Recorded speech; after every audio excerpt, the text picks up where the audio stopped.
Hello, good afternoon, everyone. Welcome to another fun and educative session of Grammar in 1 Minute live with me, Alexander. I want to trust and believe that you had a great weekend and your week so far from Monday to today has been very fruitful. As always, and just as you know how we've been doing it all this while, I'd like to encourage you to share those links with your friends and families. Invite them in, let them come and participate and be part of this very wonderful experience. Tell them and let them understand that there's something fruitful, something beneficial, something extraordinary is happening every day, every Thursday here on Facebook Live while where we study grammar with me, Alexander. So far, we've started a series on conjunctions. We've started a series on conjunctions. So, as a way of a recap for our new members that has joined us, we say a conjunction is the part of speech used to join or link words, phrases, or clauses to each other. So previously, that in our first meeting where we try to digest what conjunction is, we say a conjunction is the part of speech that is used to join or link words, phrases, or clauses to each other. We say conjunctions helps to provide coherence to our writing and by connecting elements between or within sentences and from one paragraph to the next in order to most effectively communicate our ideas or thoughts to the reader. From there, we proceed to look at the usage of conjunction. What do we use conjunctions to do? We say the first thing that conjunctions helps us to do is that it helps us to show an additional or a similar ideas. So if I have two things or similar things and I want to bridge them together, I use conjunctions. That is why we say conjunctions helps us to show an additional or similar ideas. We then proceed to say that conjunctions show a contrasting ideas. Conjunctions show contrasting ideas. So when I have two ideas that are opposite in nature, I use conjunctions to show that they are contrast to one another. From there, I proceed to say that conjunctions are used to show cause or effect. Conjunctions are used to show cause or effect. So if something happened and as a result of another thing, in order for us to show that A happened because of B, we use conjunction to show that that's what we refer to as cause and effect. And then we proceed to say that conjunctions helps to show the relationship of time. We use conjunctions to show the relationship of time.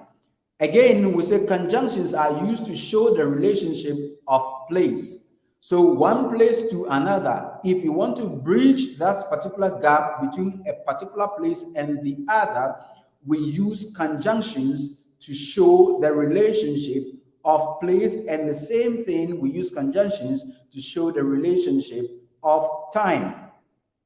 We finally say that we use conjunctions to show purpose. We use conjunctions to show purpose. And we say purpose here refers to reason why something happened. Reason why something happened. Our last week meeting, we started with the types of conjunctions, where we say basically we have three main types of conjunctions. Basically, we have three main types of conjunction, where we talked about the first one. And the first one that we talk about is the coordinating conjunction. Coordinating conjunction, where we say that a coordinating conjunction is used to link or join two words or phrases that are equally important. So the key thing that we understand or we identify with coordinating conjunction is that if you are using or if you want to use a coordinating conjunction to join words or phrases, the two words or phrases that you are trying to join, they must be equally important. The two must be equally important. Now, it doesn't end there. It's not enough only to be equally important and complete in terms of grammar when you compare them. So if you want to use a coordinating conjunction, first you need to understand that the things that you want to connect, the things that you want to join, should be equally important, and then when you compare them, they must complete each other in terms of grammar. We then proceed to look at the common types or common examples of coordinating conjunction, where we say we have for, and, nor, but, or, yet, and soon. Now we say we've derived the acronym fanboys from these examples of coordinating conjunctions. We derive the acronym fanboys from these examples of coordinating conjunction: for, and, nor, but, or, yet, and soon. They form the acronym fanboys. Now, in our today's series, we want to talk about the second type of conjunction, that is the subordinating conjunction. The subordinating conjunction. Now, whilst the coordinating conjunction joins two things that are equally important and they complete each other in terms of grammar when you compare them, subordinating conjunctions work contrary to that effect. So what then is a subordinating conjunction? Now, a subordinating conjunction, which are also referred to as subordinators, such as if, when, where, because, and the rest. Now, they are used to join a dependent clause to an independent clause. So before we can use a subordinating conjunction, it is important that we need to have one clause that is independent, and the second clause should be dependent. Now, somebody would then ask me, what is dependent and what is independent? Now, an independent clause is a clause that can stand on its own and make sense. An independent clause is a clause that stands on its own and makes sense, or it's complete on its own. Whilst a dependent clause is a clause that does not make sense on its own. It relies on an independent clause in order to make sense. So subordinating conjunctions or subordinators such as if, when, where, because, although, since, whether, and while introduce subordinate or dependent clauses that is usually attached to an independent clause. So if you have two sentences where the other sentence depends on the other one to make sense, and you try to bridge these two sentences, we use a subordinating conjunction. I want to take this again. Where we have two sentences where one sentence makes sense on its own, but the other sentence does not make sense on its own, but rather depends on the first sentence in order to make sense, we use a subordinating conjunction to connect these two types of sentences. We use a subordinating conjunction to connect these two types of sentences. So we're saying that subordinating conjunction is used to join an independent and complete clause. So in order for us to use a subordinating conjunction, key, there must be an independent and a complete clause first, and then second, there should be a dependent clause. So subordinating conjunction is used to join an independent and complete clause with a dependent clause that relies on the main clause for meaning and relevance. Are you with me?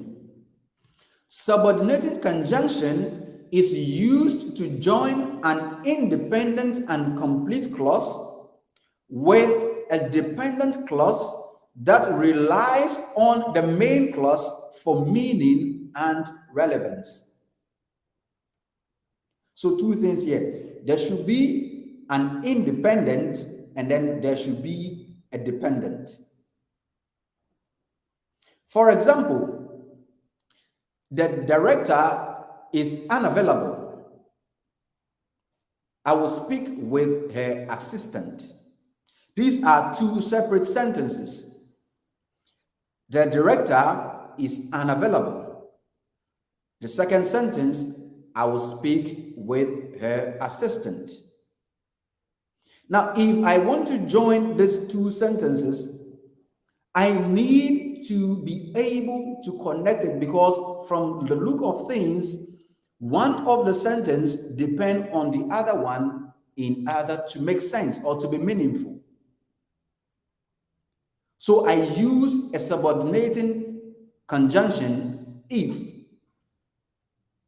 So if the director is unavailable, I will speak with her assistant. If the director is unavailable, I will speak with his or her assistant. So you notice that the director is unavailable and I will speak with her assistant. The director not being available depends on I will speak to her assistant in order to make sense or in order to communicate meaning. So in this particular sentence, the dependent clause is the director is unavailable. I will speak with her assistant. Whose assistant are you going to speak to? You are going to speak to the director's assistant. So meaning that I will speak with her assistant depends on the director is unavailable. So in order for me to bridge this gap, I introduce a subordinating conjunction if into the picture so that the two sentences can effectively make sense. Another example. Let's say I have a sentence, the speaker finished. So my first sentence is, the speaker finished. And my second sentence is, the audience responded with tremendous applause. First sentence, the speaker finished. Second sentence, the audience responded with tremendous applause. So somebody will ask, if the speaker is not there, what are the audience responding to? So I walk up to you and I say, the audience responded with tremendous applause. It doesn't make sense because it depends on something else in order to make sense. So the speaker finished. Now I want to join these two sentences. So when the speaker finished, the audience responded with a tremendous applause. The audience responded with a tremendous applause. So that is how we use the subordinating conjunction. Now, there are some few general rules that you need to understand and follow if you want to use subordinating conjunctions. There are a few basic rules that you need to understand and follow if you want to use subordinating conjunction. The first one is, as a general rule, if a subordinating or dependent clause precedes the independent clause, use a comma to separate the two clauses. As a general rule, if a subordinating or dependent clause precedes the independent clause, use a comma to separate the two. So you notice that in the examples that I have given, they follow this particular rule. The example that I gave follows this particular rule, where I said, when the speaker finished, comma, the audience responded with tremendous applause. When the speaker finished, the audience responded with tremendous applause. Okay? So it is very important to pay attention to this particular rule that you need to follow, you need to use it carefully. That as generally, if the subordinating or dependent clause comes before the independent clause, you use a comma to separate the two clauses. That is the first thing that you need to understand. That is the first thing that you need to understand. The other rule that you need to understand is that there's usually no need for a comma when the dependent clause follows the independent.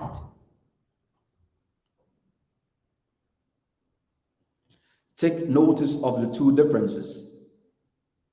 I'm bringing the first one back to the screen again so that you will see, and then you do the contraction here. We say the first one is this: if the subordinating or dependent clause precedes the independent clause, use a comma to separate the two clauses. That is the first part. If the subordinating or independent clause precedes the independent clause, use a comma to separate it.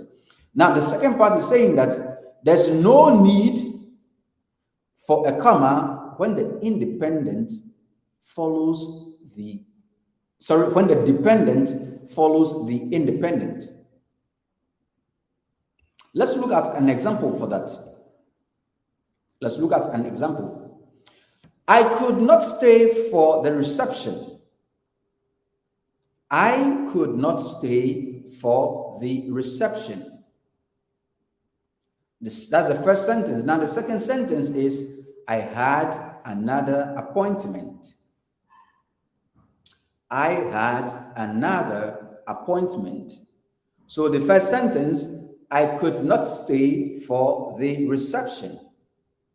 And the second sentence, I had another appointment. So this particular one follows the second rule, which says that there's no need for a comma when the independent clause follows the when the dependent clause follows the independent clause. So in a case where the dependent clause is following the independent clause, you don't need a comma. So in this sentence, I could not stay for the reception is the independent clause. I could not stay for the reception is the independent clause. And the dependent clause is I had another appointment. I had another appointment. So if I want to use a subordinating conjunction, I will use a subordinating conjunction because. So I could not stay for the reception because I had another appointment. So in this instance, you don't need a comma in a sentence. You don't need a comma in the sentence because the dependent clause is following the independent clause. The dependent clause is following the independent clause. So as a way of summary for today's lesson, we talked about subordinating conjunction, where we say subordinating conjunction is used to join a dependent and an independent clause. So in order for us to use a subordinating conjunction, there should be one clause that is dependent and the other should be independent.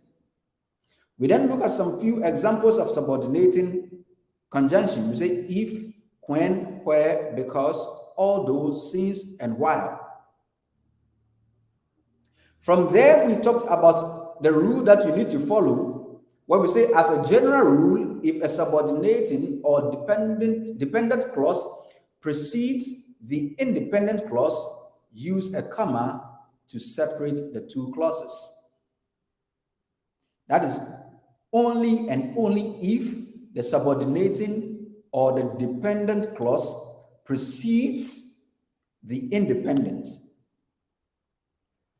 We again say that in a case where it doesn't follow that incidence, where it's rather the dependent clause is following the independent clause, you don't put a comma in between the sentences.